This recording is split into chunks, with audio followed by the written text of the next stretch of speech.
Exactement. Donc on est sur le plateau Nestlé. Donc on gère 3 activités pour Nestlé, les réseaux sociaux, le service client multimarque et le service client Dolce Gusto. Et donc effectivement, c'est une des premières activités qu'on a déployées en télétravail la semaine dernière. Et donc on a aujourd'hui 25 personnes en télétravail qui sont opérationnelles.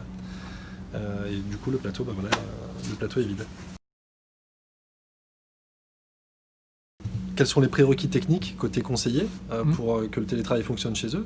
Ouais. Donc, le prérequis, c'est d'avoir déjà une connexion au débit, avec un débit minimum. Ensuite, c'est de mettre en place des critères pour dire qui va faire du télétravail et qui ne va pas faire du télétravail. Donc le premier critère ici à Romaville, c'est surtout le critère client. Est-ce que le client est en capacité de nous accompagner sur ce déploiement de leurs activités en télétravail ou pas? Il y a un peu de tout, c'est très varié. Il y a des clients qui ont réagi immédiatement et d'autres qui ont réagi ces derniers jours pour assurer une continuité de service sur la durée. Après ces 15 jours de folie qui ont perturbé tout le monde. C'est un nouveau métier, c'est un nouvel état d'esprit qu'il va falloir développer. Mais avant même d'en arriver là, déjà faut que ça marche chez le conseiller. Donc si le conseiller, une fois qu'il a branché son PC, se rend compte que ça marche pas, il faut qu'on lui donne accès à une hotline. Donc en parallèle, on a mis en place une hotline technique pour les conseillers qui sont en télétravail. Et ensuite, essayer de dupliquer les rituels managériaux qui existent sur site à distance. Ça va être les points quotidiens, ça va être l'évaluation des contacts qui ont été traités, ça va être les réunions d'équipe, ça va être le support. Moi je suis conseiller, je traite un appel, je suis en difficulté pour apporter la bonne réponse sur site, j'ai mon manager ou mon collègue qui peut m'aider. Chez moi, je suis tout seul. Donc comment je fais pour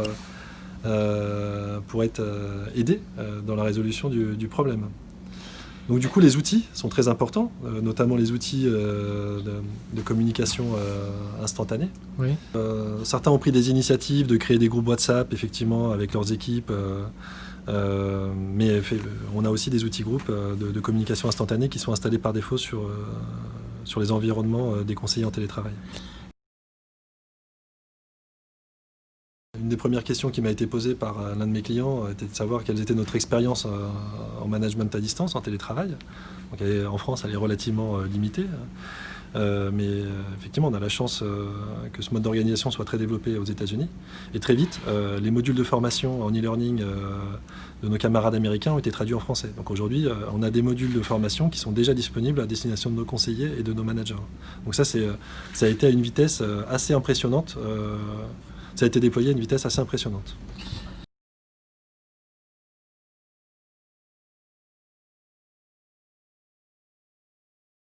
Là, on est sur une journée considérée comme classique ou importante en termes de volumétrie prévue.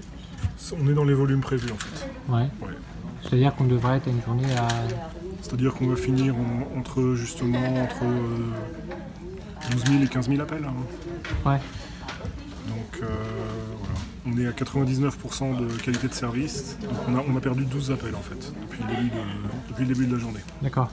Sachant que là, le numéro est ouvert 24-24. Sachant que le numéro est ouvert 24-24 et nous on le gère de 8h à 21h. Et les autres plages horaires? Alors les autres plages horaires, vous avez un autre prestataire qui prend le relais pour la nuit. D'accord. Voilà. Parce que le volume d'appel il est beaucoup plus faible à partir de 21h. D'accord. Alors oui, une grosse évolution.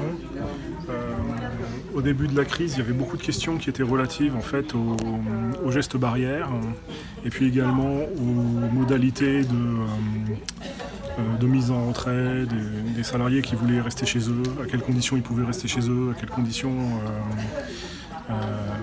ils devaient aller travailler sur leur lieu de travail. Oui. Ensuite, on a eu des questions qui portaient principalement sur les modalités de déplacement, donc tout ce qui est l'autorisation en fait, que les personnes doivent avoir sur elles quand elles effectuent des déplacements, et puis les motifs autorisés.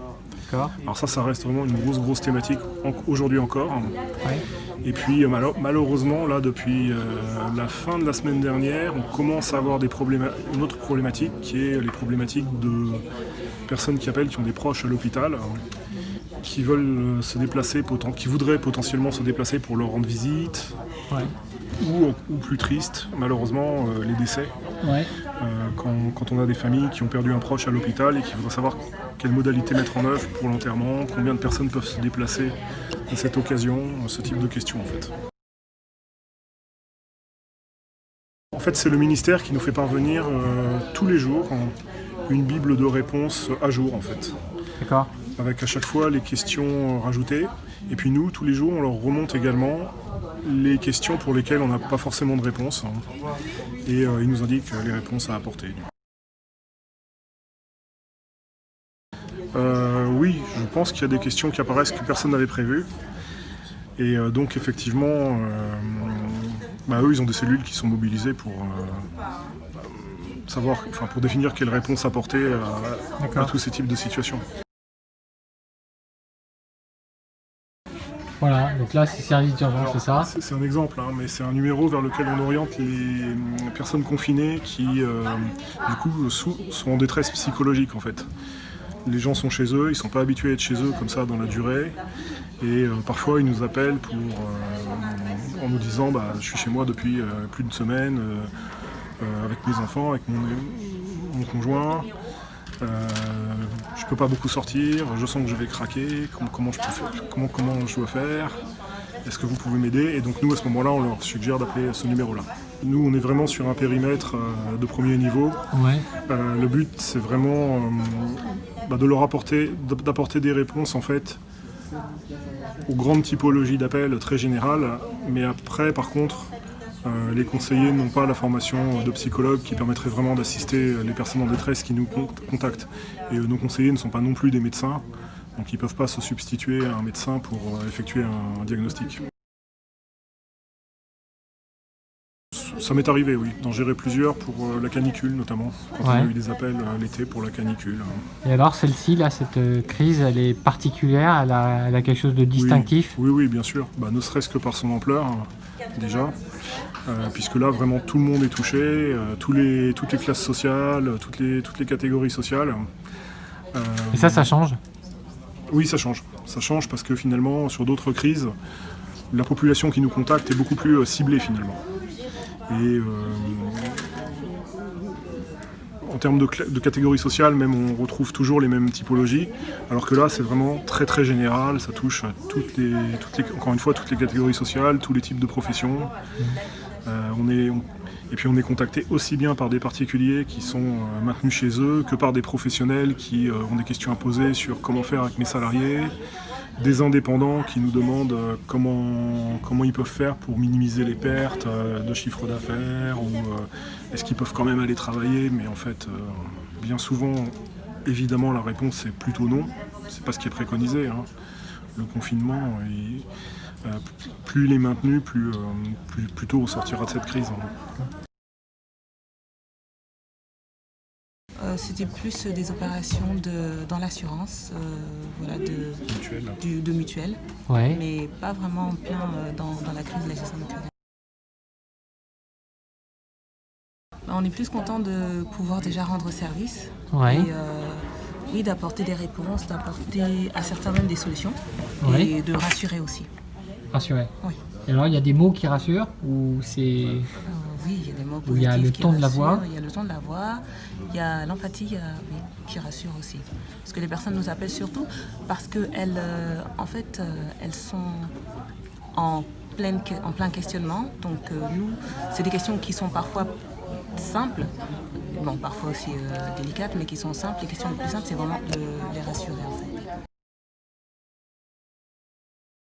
Alors moi j'ai fait des études dans le domaine de l'art. Ouais. Et je suis manager dans la relation client. Ah, alors quand est-ce que vous retournez à l'art? Jamais?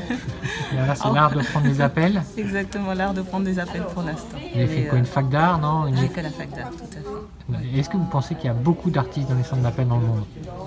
Oui, j'en ai rencontré pas mal. Des Oui. artistes, chanteurs, musiciens, production, oui. Donc après l'équipe de foot, il faut monter un... D'accord. Vous êtes natif d'Île-de-France, pas du tout, non, vous avez... Non, je suis originaire du Burkina Faso. D'accord. Oui. Et donc là, vous êtes rentré chez Sitel il y a combien de temps? Depuis 4 ans. 4 ans, j'ai commencé en tant que conseillère. Ouais. J'ai évolué en tant que ce qu'on appelle en fait support métier production, c'est-à-dire Ouais. conseillère experte, avant d'évoluer en tant que manager. D'accord. Et d'un point de vue pratique, vous venez comment le matin travailler? En transport, moyen de transport, métro, RER et marche. Combien de temps? Entre 1h30 et 2h Pour actuellement. venir. Oui, Ouais. pour venir. Ben, respect.